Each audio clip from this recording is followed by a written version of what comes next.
आ ब्रह्मांड पिपीलिकांत तनुभीत सुदृंभमाणा स्फुटम जाग्रत स्वप्न सुषुप्ति भाषकतया सर्वत्र या दिव्यति सा देवी जगदंबिका भगवती श्रीराजराजेश्वरी श्रीविद्या करुणानिधि शुभकरी भूया सदा श्रेयसे आनंदमानंदकरं प्रसन्नं ज्ञानस्वरूपं निजबोधरूपं योगीन्द्रमीड्यं भवरोगवेद्यं श्रीमद्गुरुं नित्यमहं भजामि।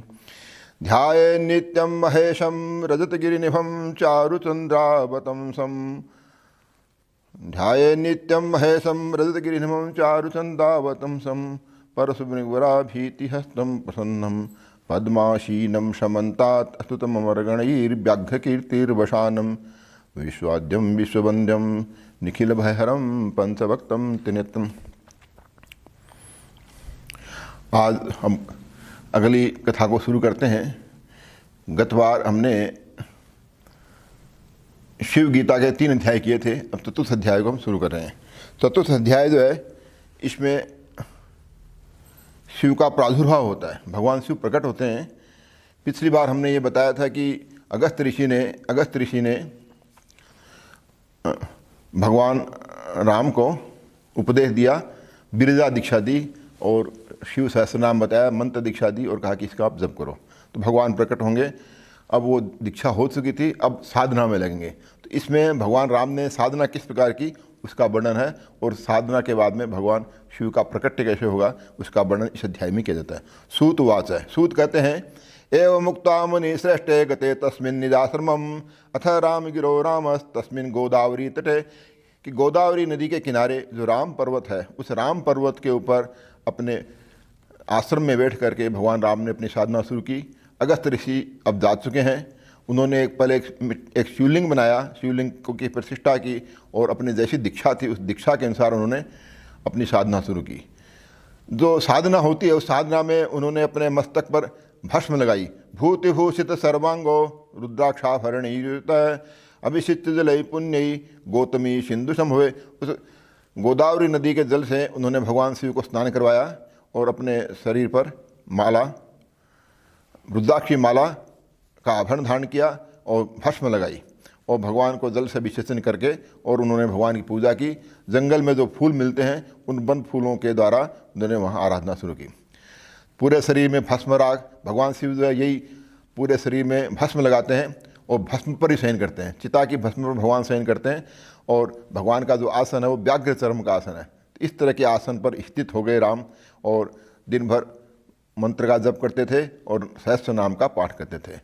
नाम सहस्रम प्रजपन नक्तम द्युमननिधि, दिन में भी और रात में भी दोनों समय वो सहस्र नाम का जप करते थे और किसी चीज़ में ध्यान नहीं लगाते थे। साधना के अंदर अपने इष्ट में सर्वात्म समर्पण करना पड़ता है। पहले महीने जो उन्होंने व्रत किया उस व्रत में उन्होंने 1 महीने तक जो है फलाहार पर रहे, केवल फल का आहार लिया। मास में कम फलाहार हो, अगले महीने उन्होंने खाली पत्ते खाए, पत्तों का भोजन किया, उसको पर्णासन पर है कि पत्तों का ही भोजन रहा। और अगले महीने उन्होंने 1 महीने केवल जल पर ही भोजन लिया और कुछ नहीं, केवल पानी पिया। और अगला जो महीना आया उसमें जल भी उन्होंने छोड़ दिया और केवल हवा पीने लगे कि हवा के पीने से काम चल जाए।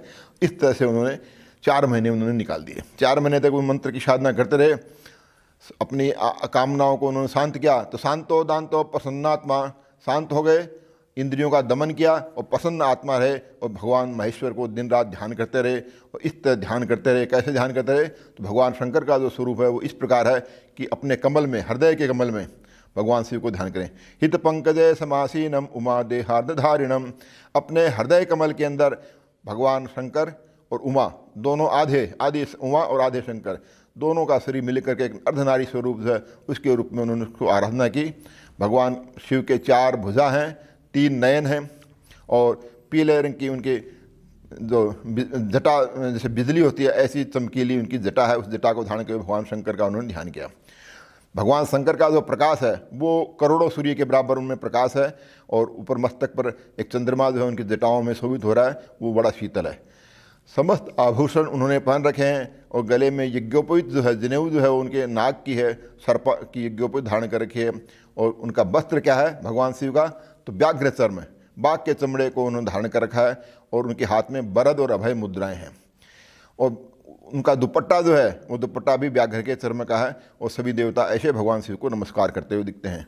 भगवान शिव के मुख कितने हैं? तो भगवान शिव के 5 मुख मानते हैं कि पंचमुख हैं, चारों दिशाओं में 4 मुख हैं और एक ऊपर ऊर्ध्वमुख है। तो पंचवक्त्रम चंद्रमौलिम, मस्तक पर चंद्रमा है, त्रिशूल और डमरू हाथ में धारण करते हैं और 2 हाथ में एक हाथ में त्रिशूल, एक में डमरू है, एक में अभय और एक में वर मुद्रा है। तो इस तरह 4 भुजाएं इनकी मानी गई। ऐसे भगवान नित्य, शाश्वत, शुद्ध और ध्रुव है, जो भगवान हमेशा रहेंगे। अक्षर, जो कभी क्षर, जिनका क्षरण नहीं होता, और अव्यय, जो कभी ख़त्म नहीं होते, वो हमेशा वैसे के वैसे रहते हैं। ऐसे भगवान का अपने हृदय में ध्यान करते हुए जपते रहे और 4 महीने बीत गए। 4 महीने बीतने के बाद में एक दिन ऐसी स्थिति हुई और उनको सिद्धि प्राप्त होने का समय आ गया।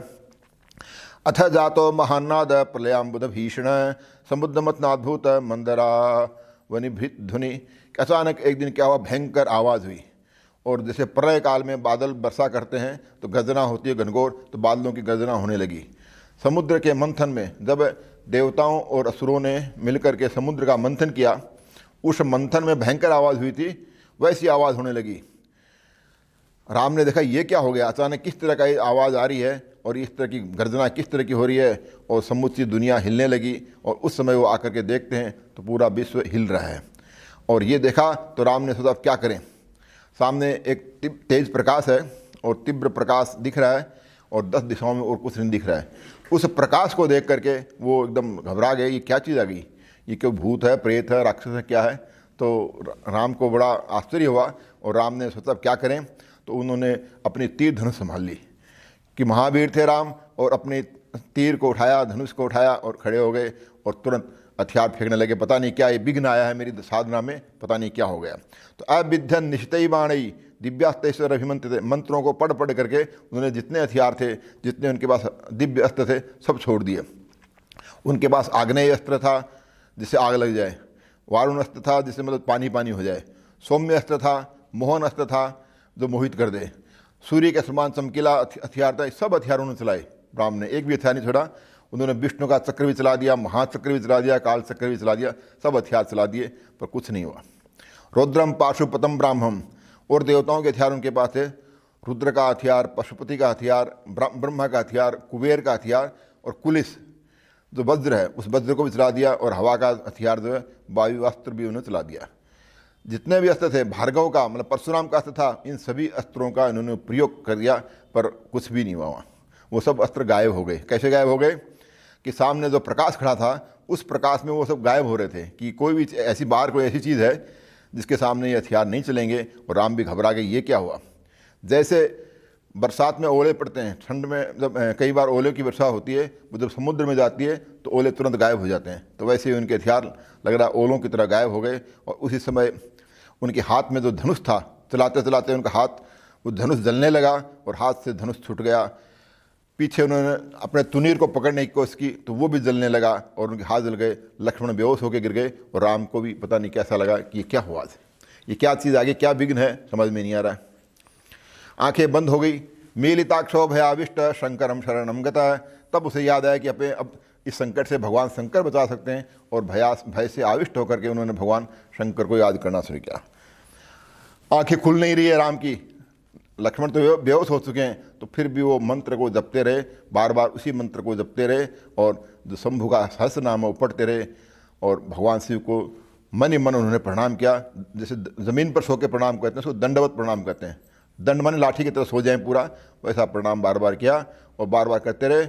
और फिर अचानक क्या हो रहा है कि उनको लग रहा है कि फिर ये जो शब्द है, फिर शब्द होने लगे और फिर पृथ्वी हिलने लगी। पृथ्वी भयंकर हिली, पर्वत कांपने लगे और उसी समय में ठंडी हवा के झोंके आने लगे। और फिर वापस एक प्रकाश आया और राम की आंखें खुली और सामने देखता है तो एक सामने वृषभ खड़ा है। वृषभ मानी शंकर जी की जो सवारी होती है, सबसे पहले वृषभ आता है। भगवान शंकर जिस पर बैठ के आते हैं तो वृषभ के उनको दर्शन होते हैं। तावद्दद सम वृषभम सर्वालंकार संयुतम पीयूषमथनोद्भूतम नवनीत पिंडवत। वो वृषभ जो है, वो जो बैल है, वो बैल सभी अलंकारों से युक्त है, सभी गहने उस पर लगे हुए हैं और लगता है कि जैसे ताज़ा मथन किया गया जो नवनीत है, घी है, उसकी तरह वो एकदम चमकीला और सौम्य वर्ण वाला है।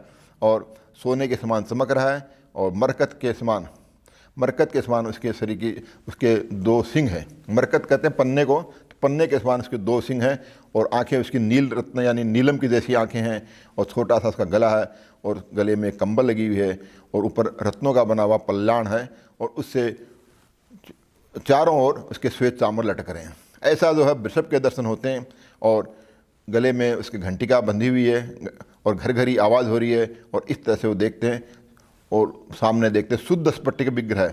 शुद्ध स्फटिक जो क्रिस्टल होता है उस तरह के एकदम श्वेत वर्ण वाले वहाँ विग्रह यानी भगवान शंकर दिखते हैं। उनका कर्पूर की तरह रंग मानते हैं। भगवान शंकर का जो रंग है एकदम पारदर्शी है, तो ऐसे रूप में भगवान शंकर का विग्रह उसको दिखता है। भगवान शिव का जो दर्शन हो रहा है उसे, तो शिव कैसे हैं, तो करोड़ों सूर्य के समान जिनका प्रकाश है और करोड़ों चंद्रमा के समान जो शीतल हैं, व्याघ्र बाघ के चमड़े का कपड़ा धारण करने वाले भगवान, नागी की उपयुक्त भगवान उसके सामने प्रकट हो गए। भगवान का जैसा रूप उसने ध्यान किया वही रूप सामने था। सभी अलंकार पहने हुए हैं, बिजली के समान पीली जटाएं हैं उनकी है, नीलाकंठ है और व्याघ्र का चर्म उनके उत्तरीय यानी दुपट्टे की जगह है और माथे में चंद्रशेखर है। नाना विधायुधो भाषी दशबाहुम त्रिलोचनम युवानम पुरुषम श्रेष्ठम सचिदानंद विग्रहम। नाना तरह के आयुध उनके पास हैं, 10 बाहु हैं। इसमें भगवान उसने 4 भुजा का धारण किया था, पर इसमें 10 बाहु वाले भगवान शिव प्रकट हुए हैं। त्रिलोचन भगवान जिनके 3 नेत्र हैं और ऐसे एकदम युवा, देखने में युवा लगते हैं। और सच्चिदानंद विग्रहम, भगवान के ब्रह्म के 3 लक्षण होते हैं, सत्य चित्त और आनंद। कि सत्य रूप है, चिद मानी ज्ञान रूप है और आनंद रूप है, ऐसा विग्रह सामने प्रकट है। और उस पर वो आराम से वृक्ष पर बैठे हैं। सुखासीनाम पूर्ण चंद्रिभानाम, पूर्ण चंद्रमा के निभा के समान, पूर्ण चंद्रमा की कांति के समान वो बैठे हैं। नीलेन्दीवरदामाम उद्यन मरकतम प्रभाम मुक्ताभरण संयुक्ताम रात्रि तारांचिताम वह। जैसे नीलेन्दीवर कहते हैं नील कमल, तो नील कमल है उसके समान उनकी आभा है, मरकतमणि के समान उनकी प्रभा है। गले में मोतियों के इनके आभरण हैं, गहने हैं और रात्रि में जिस तरह तारे चमकते हैं वैसे चमक रहे हैं। उनका पूरा शरीर देदीप्यमान है। विंध्यक्षिति धरो तरो तुंग कुचभार पलभरालसाम सदसद संशय विष्ट मध्य देशांतराम्बराम। साथ में केवल शिव नहीं है, साथ में पार्वती भी आई है और पार्वती ऐसी लगती है कि जैसे विंध्याचल पर्वत के समान उसके उत्तंग कुछ हैं और वो सत असत संशय, वो माया रूप है तो सत है या असत है या संस है, ऐसी रूप वाली मध्य देश में उन्होंने वस्त्र धारण किए, ऐसी पार्वती जी उनको दिखाई देती है। पार्वती जी जो है दिव्याभरण, सुंदर चमकीले आभरण उनके हाथ में पहने हुए हैं और दिव्य गंध हैं, दिव्य मालाएं धारण कर रखी है और नील कमल के समान उनके नेत्र हैं। माथे पर घुंघराले बाल हैं और तांबूल का भोजन करती हुई पार्वती जी को दर्शन होते हैं। शिवालिंगन संजात पुलकोद्भासी विग्रहाम सचिदानंद रूपाढ्याम जगन्मातरम। भगवान संसार के 2 ही माता पिता हैं, भगवान शिव पिता हैं और भगवती पार्वती जो है माता है। तो दोनों एक साथ में इकट्ठे होकर के एक साथ प्रकट होते हैं और दोनों ही सच्चिदानंद रूप हैं, एक जगत की माता और एक जगत के पिता। समस्त सौंदर्य उनमें दिखाई देता है। ऐसा भगवान रघुनंदन ने उनको देखा। अब वो केवल इतना ही नहीं देखा, वो देखने केवल इतना ही नहीं है, वहाँ भगवान शिव का एकदम पूरा उनके सामने जो दृश्य आ रहा है, तो भगवान शिव की जो साधना थी वो कर रहे थे, वो साधना उनकी सफल होती है। पूरा शिव परिवार दिखाई देता है। पहले वृषभ दिखाई दिया, शिव दिखाई दिए, फिर पार्वती दिखाई दी, फिर देखते हैं कि जैसे शिवलोक की स्थिति है वैसी स्थिति उनको प्राप्त होती है। कुछ लोग मंत्र पढ़ रहे हैं, कुछ लोग जो है उनके पीछे भगवान विष्णु गरुड़ पर आरूढ़ होकर चल रहे हैं और उनके पीछे जो है लक्ष्मी भी साथ में है, ब्रह्मा भी साथ में है और ये सब जितने देवता हैं, ये रुद्राध्याय जो है रुद्राध्याय यजुर्वेद का है, उस अध्याय का ही पाठ कर रहे हैं। भगवान विष्णु रुद्राध्याय का पाठ कर रहे हैं, ब्रह्मा जी जो है चारों मुख से, चारों वेद के मंत्रों से रुद्र सूक्त का पाठ कर रहे हैं। इस तरह से ब्रह्मा जी की लंबी दाढ़ी है और दाढ़ी मूछ है और इस तरह के भगवान खूब दाढ़ी मूछ वाले ब्रह्मा जी अपने जटाओं को धारण करने वाले स्तुति कर रहे हैं। पीछे ऋषिमंडल है और ऋषिमंडल जो है वो अथर्ववेद के मंत्रों से उनकी स्तुति कर रहे हैं। गंगादि तटने युक्तम अम्बुधिम नील विक्रम, गंगादि नदियाँ भी साथ में हैं, समुद्र भी उनके साथ में है और श्वेताश्वतर उपनिषद के मंत्रों से वो भगवान गिरजापति की स्तुति कर रहे हैं। अनंतादि महानागान कैलास गिरी सन्निभान, जितने सांप हैं महानाग हैं सब वहाँ इकट्ठे हैं, सब पर्वत उनके साथ इकट्ठे हैं और केवल्य उपनिषद का वहाँ पाठ हो रहा है। और इस तरह वो देखते हैं कि सामने नंदी भी है, एक तरफ भगवान गणेश जी दक्षिणे मुस्कारूढ़ गणेशम पर्वतोपम, गणेश जी पर्वत के समान लग रहे हैं और चूहे पर आरूढ़ हैं, मयूर पर वहाँ चढ़ करके षणमुख भी वहाँ उपस्थित हैं। महाकालम च चंडेशम पार्श्वयोर भीषणाकृतिम कालाग्निरुद्ध दूतस्तम जुलदावाग्निसन्निभम।